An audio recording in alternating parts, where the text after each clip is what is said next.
Welcome back to Solo Marvel Champion. Today I want to talk about a familiar mod set and a couple ways to spice it up. Masters of Evil is the recommended modular encounter set for the villain Claw, so it's in the core set.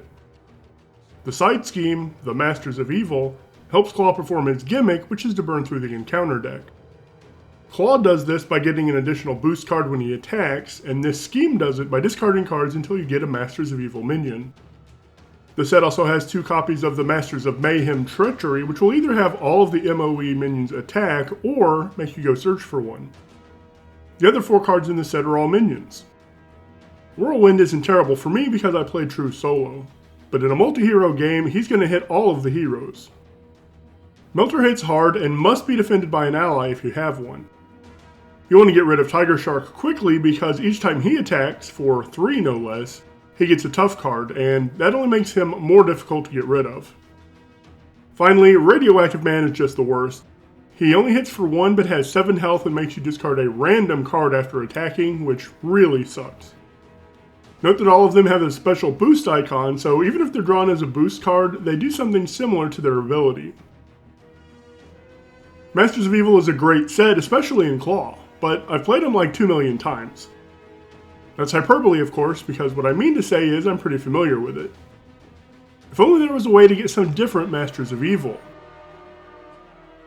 Oh yeah, there are some different Masters of Evil. The Hood Scenario Pack came with 8 new Masters of Evil minions, although not all of them work independently. Madame Mask references the Hood's ability specifically, so she's not really usable outside of that scenario. Kelvin Zabo and Mr. Hyde are super cool, but they work best when they're in their own 4-card encounter set. We'll talk about them a little later. But we still have 5 more Masters of Evil minions. Crossfire comes from the Crossfire's Crew set, and he can be brutal with his Quick Strike, Force Interrupt, and 3 boost icons. Griffin comes from the Beastie Boys set and also has Quick Strike. He can stun and possibly go back into the encounter deck. Shocker and Boomerang come from the Sinister Syndicate set and both have special boost icons. Finally, Brothers Grimm come from their titular encounter set and come into play with a special boost icon. So here's what I like to do despite nothing in the rules telling me I can. I take these 5 and shuffle them together with the original 4 Masters of Evil minions. Then I deal 4 face down, which get shuffled into the encounter deck unseen, along with the Scheme and Treacheries. I now have a random set of 4 Masters of Evil minions, so the encounter set becomes less predictable. This can get especially spicy if one of them is Brothers Grimm. There are only a couple of attachments in Claw, so if the brothers come in, they'll chew through a bunch of the encounter deck each activation. Another way to change up the set is with the Mr. Hyde encounter set. Instead of shuffling 4 random minions into the deck, I'll shuffle these 4 cards in.